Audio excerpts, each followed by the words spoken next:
Hey everybody, it's Marcia from Kansas Misfit, and today we're starting week 6 on the Bible study for 52 weeks, reading the Bible in a year. And the title on this one is Tear Down Your Barriers. And we're supposed to read on day 1, which is Monday, Matthew 23, 24, and 25. Rules, rules, rules.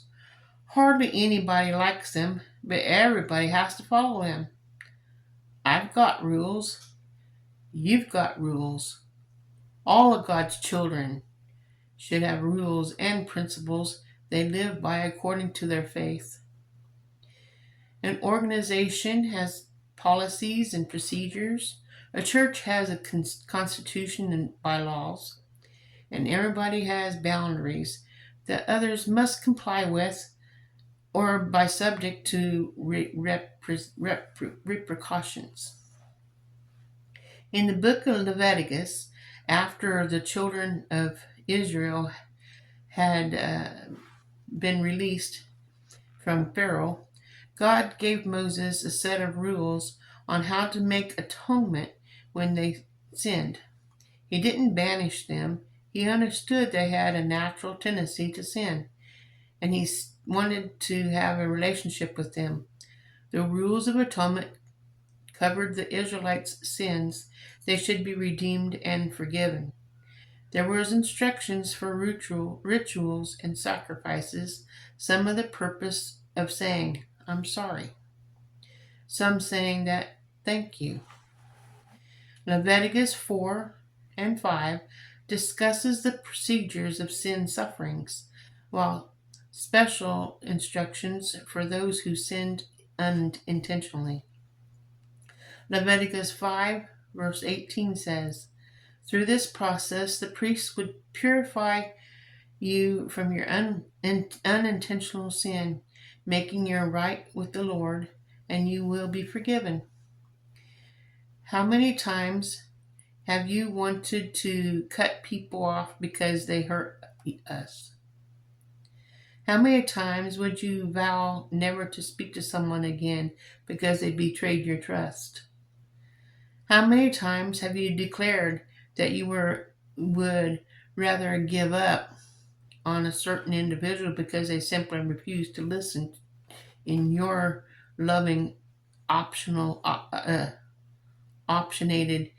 sometimes unsolicited wise counsel? We can be so quick to punish or to push people away and banish them from our lives. But that's not the order. The way of God. That's not the order or the way of God. He not only gave the Israelites instructions for atonement, he also gave his own son as a sacrifice he also gave his only son as a sacrifice for our wrongdoing, because he loves us unconditionally and he needed a way to redeem us from our sin. He didn't give up on us or see us as a lost cause. He showed his love towards us in spite of all the wrongs we've done. The least we can do is return the favor by loving and forgiving those who trespass against us. When we find a way to look past the flaws of others and maintain the covenant relationship. These days, we need more covenant relationships. That may require you to tear down some of your barriers. You put around your heart and make you a few sacrifices of your own to to obtain and maintain relationships with others. Don't be so quick to give up on people. God certainly did not give up on you or me. Before we make the decision to build our walls around our heart and live our life, think about how loving God was toward us. Let's do the same for others. The points of ponder for this week. Please uh, have your answers ready by Sunday, because we're going to go over them on Sunday. Number 1, what are some of the rules for relationships with other people? What are some of your rules for relationships with other people? That should be easy. Everybody has their own rules. You can tell me yours, and I will share mine with you on Sunday. What are your do's and don'ts? Number 2, do you have any deal breakers? Is there something that will utterly destroy a friendship or relationship for you?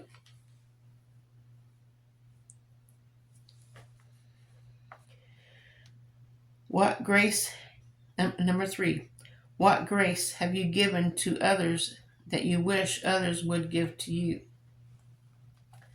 Now, the actions for this week.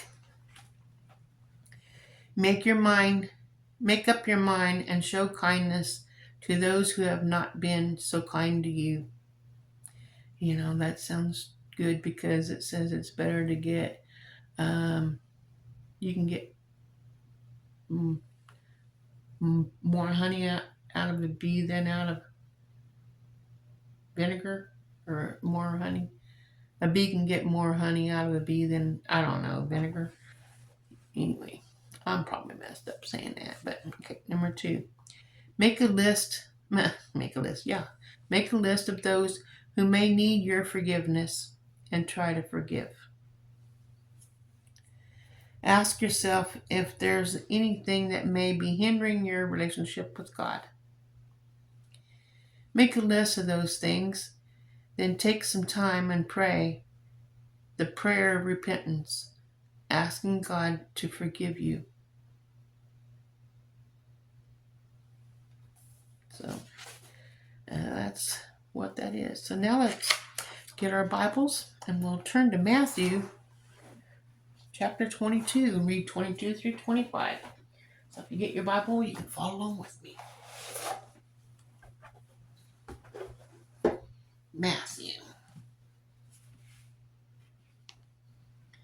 22. Matthew 22. 22? 23. 23 through 25. A lot of this is Jesus' words, because it's written in red. Chapter 23. A warning against hypocrisy. Then Jesus said to the crowds and to the disciples, the teachers of the law from the Pharisees sit at Moses' seat, so they must be careful to do everything they tell you. But do you do what they do? For they do not practice what they preach. They tie up heavy, consumable loads and put them in people's shoulders, but they themselves are not willing to lift a finger to move them. Everything they do is done for people to see.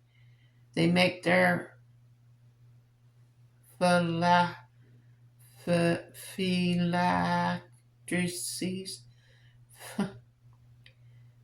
Phylaceteries.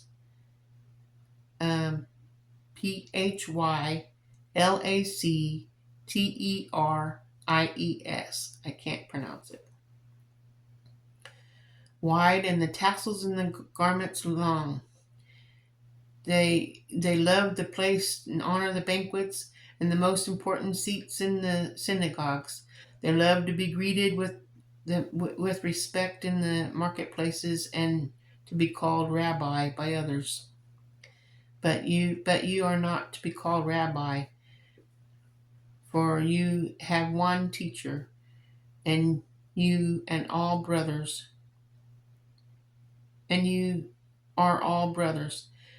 and do not call anyone on earth Father, for you have one Father, and he is in heaven. Nor are you to be called instructors, for there is only one instructor, the Messiah.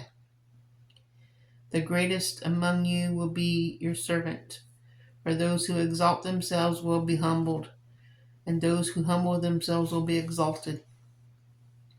7 woes on the teachers in the law of the Pharisees. Woe to you, teachers of the law, Pharisees, who hypocritics, you shut the door on the kingdom of heaven in people's faces. You yourself do not enter. You will not let those enter who are trying to. Woe to you, teachers of the law of Pharisees, you're hypocrites. You travel over land and sea and win a single convert. And when you have succeeded, you make them twice as much a child of hell as you are. Woe to you, blind guides! You say, if anyone swears by the temple, it means nothing. But anyone who swears by the gold of the temple is bound at that oath. You blind fools, which is great, the gold and or the temple that makes the gold sacred? You also say, if anyone swears by the altar, it means nothing. But anyone who swears by the gift of the altar is bound to the oath. You blind men, which is greater, the gift or the altar that makes the gift sacred? Therefore, anyone who swears by the altar swears by it and anything on it. And anyone who swears by the temple swears by it and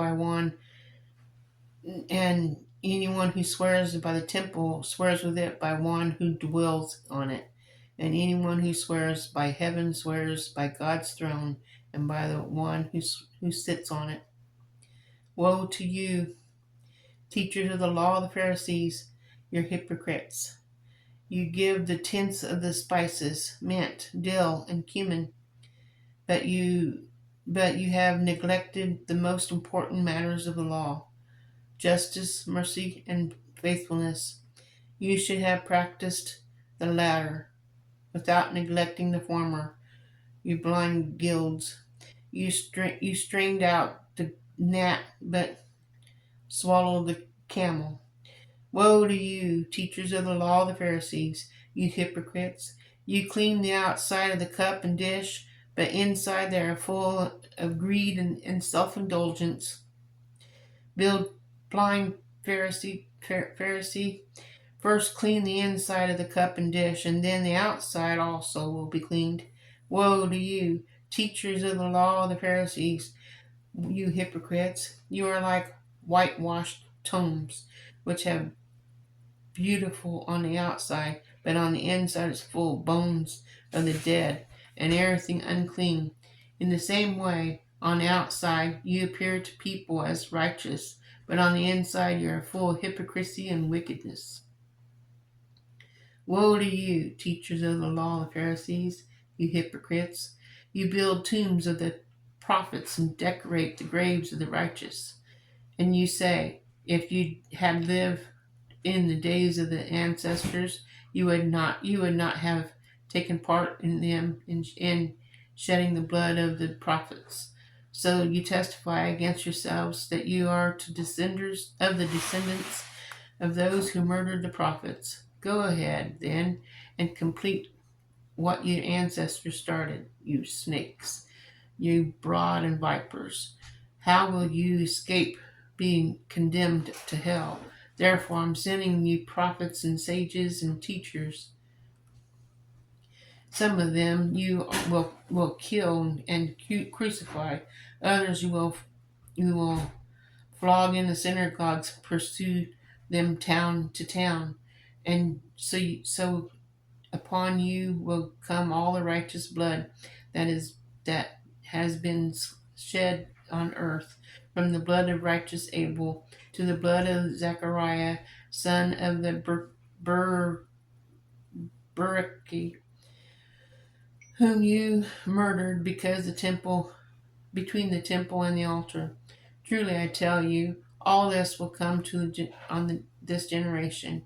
Jerusalem, Jerusalem, who killed the prophets and stoned those sent to you.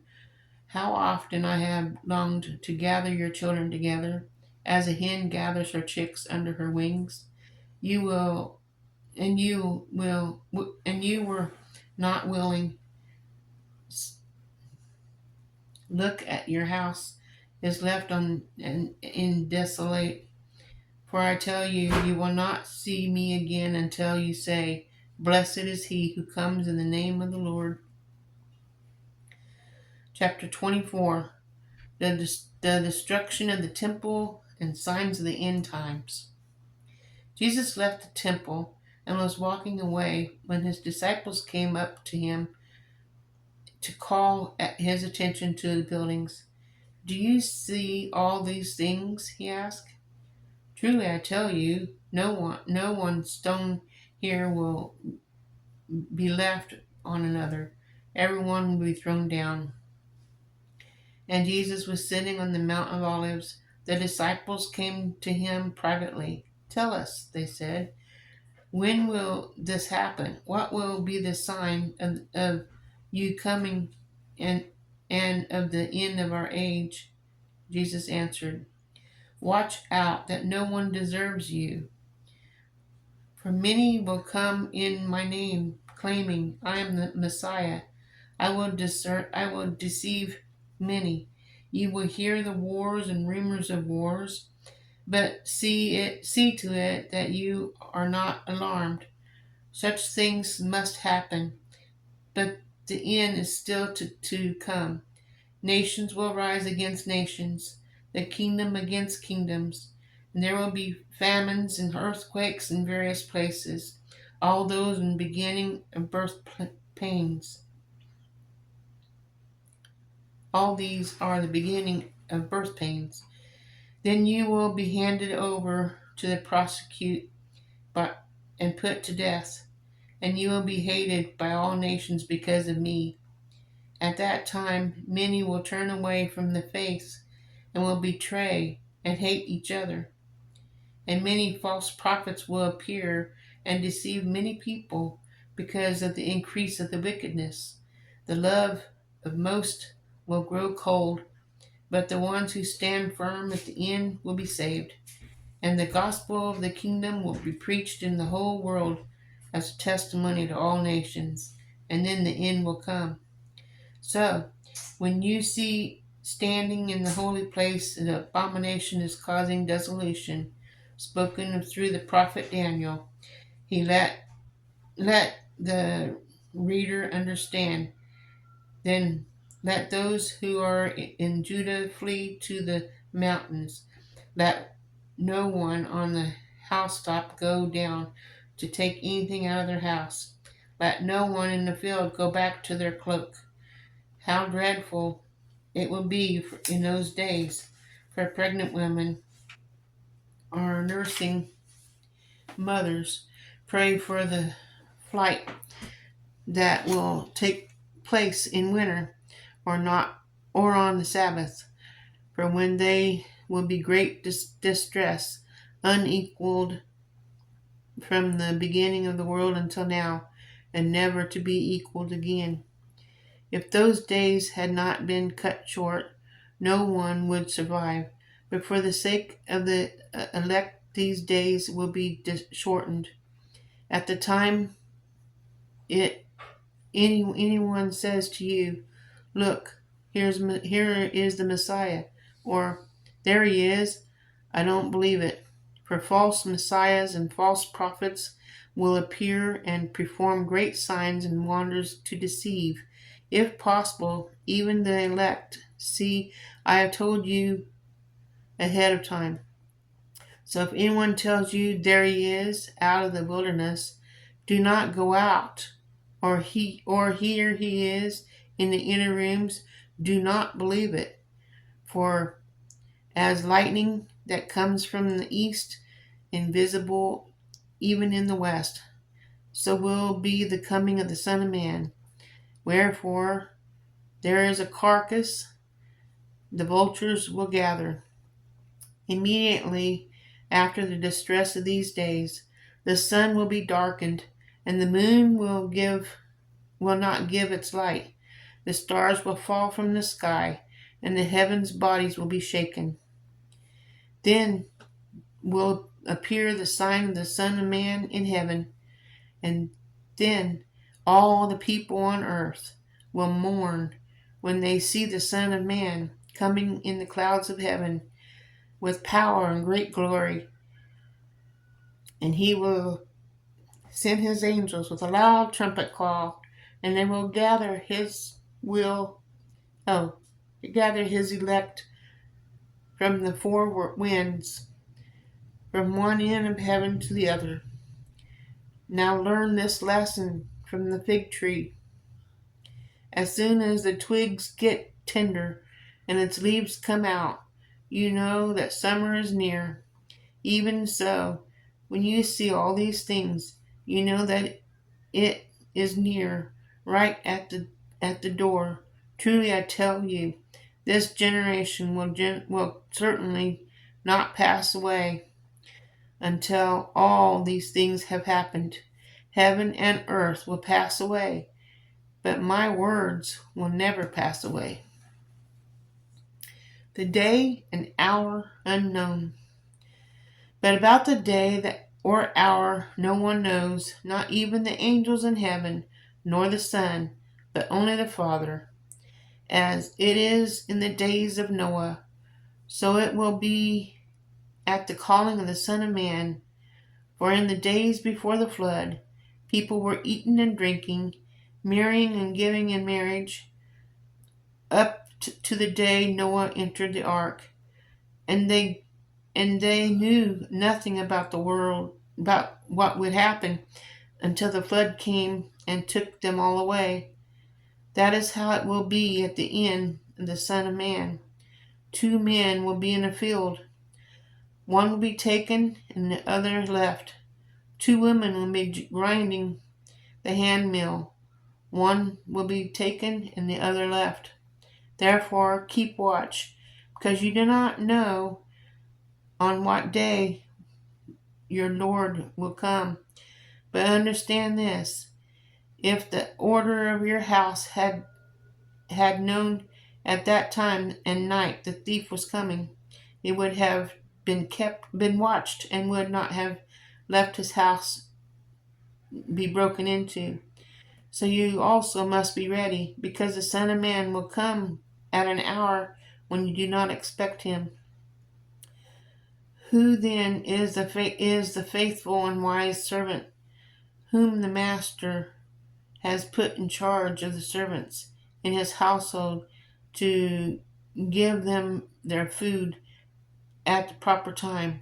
It would be good for the servant whose master finds him doing so when he returns. Truly I tell you, he will put him in charge of all his possessions. But suppose the servant was wicked and says to himself, my master is staying away a long time, and he then begins to beat his fellow servants and to eat and drink with drunkards. The master of their servant will come on a day that he does not expect him, at the end of the hour he is not aware of. He will cut him in pieces and assign him a place with the hypocrites, where they will be weeping and gnashing of teeth. Here's the last chapter, chapter 25, the parable of the 10 virgins. At the time the kingdom of heaven will be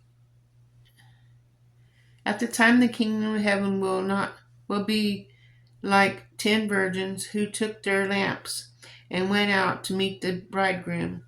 5 of them were foolish and 5 were wise. The foolish ones took their lamps and did not take any oil with them. The wise ones, however, took oil in their jars along with their lamps. The bridegroom was a long time in coming, and they will become drowsy and fall asleep. At midnight a cry ran out, here's a bridegroom, go out and meet him. Then all the virgins woke up and trimmed their lamps. The foolish ones said to the wise, Give me some of your oil. Our lamps are going out." "No," they replied. "There may not be enough for both of us, and you instead go to those who sell oil and buy some for yourselves." But while they were on their way to buy the oil, the bridegroom arrived. The virgins who were ready went in with him to the wedding banquet, and the door was shut. Later the others also came. "Lord, Lord," they said, "open the door for us." But he replied, "Truly I tell you, I don't know you. Therefore keep watch, because you do not know the day or the hour." The parable of the bags of gold. Again, I will be like a man going on a journey. He called his servants and entrusted his wealth to them. To one he gives 5 bags of gold, to another 2 bags, and another 1 bag, each according to his ability. Then he went on his journey. The man who had received 5 bags of gold went at once and put his money to work and gained 5 bags more. So also the one who had 2 bags of gold gained 2 bags more. But the man who had received 1 bag went off, dug a hole in the ground, and hid his master's money. After a long time, the master and their servants returned and settled against accounts with them. The man who had received 5 bags of gold brought the other 5. "Master," he said, "you entrusted me with 5 bags of gold, so I have gained 5 more." His master replied, "Well done, good and faithful servant. You have been faithful with a few things. I will put you in charge of many things. Come and share your master's happiness." The man with 2 bags of gold also came. "Master," he said, "you entrusted me with 2 bags of gold. See, I have gained 2 more." His master replied, "Well done, good and faithful servant. You have been faithful with a few things. I will put you in charge of many things. Come and share with your master's happiness." Then the man who received 1 bag of gold, "Master," he said, I knew that you had a hard man, harvesting where you have not sown and gathering where you have not scattered seed. So I was afraid and put out and hid the gold in the ground. See, here's what belongs to you." His master replied, "You wicked, lazy servant. So you knew that I harvest where I have not sown and gathered where I have not scattered seeds.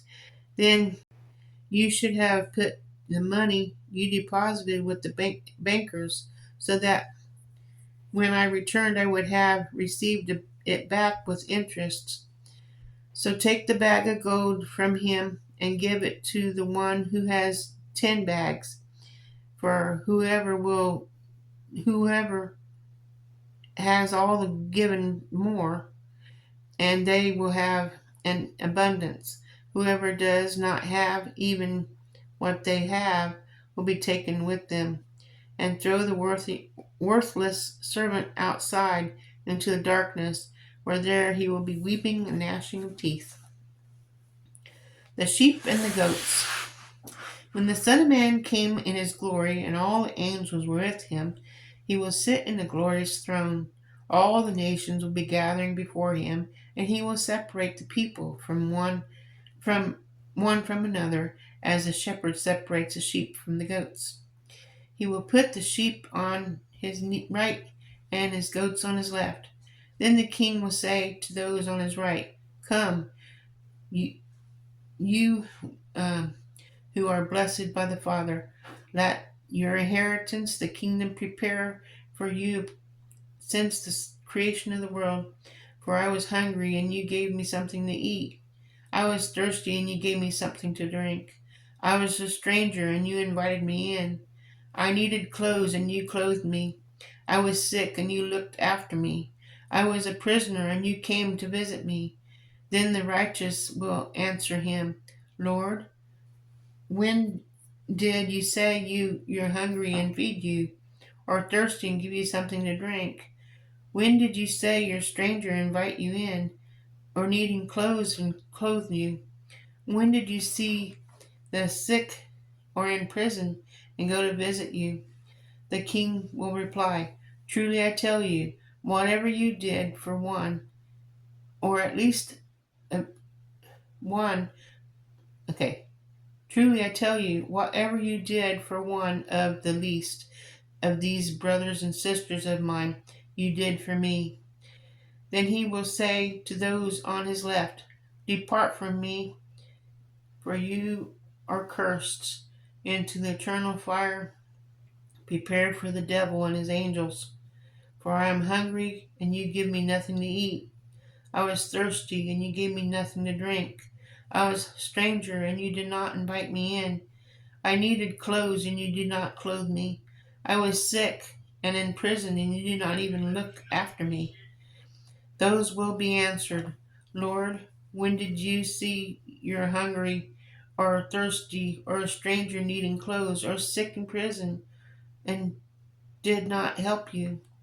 He will reply, Truly I tell you, whatever you did not do for one of the least of these, you did not do for me.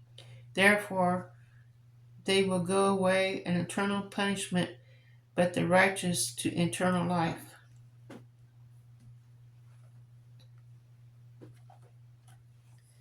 Gives you something to think about. People we meet on the streets, our brothers and sisters and neighbors. So, my shirt's rolling up. Anyway, hope you learned something today. I know I did, and I will like to thank you for watching and hope you got something out of it. I will see you tomorrow. And remember, God loves you, and so do I. Have a wonderful day. That's all for now.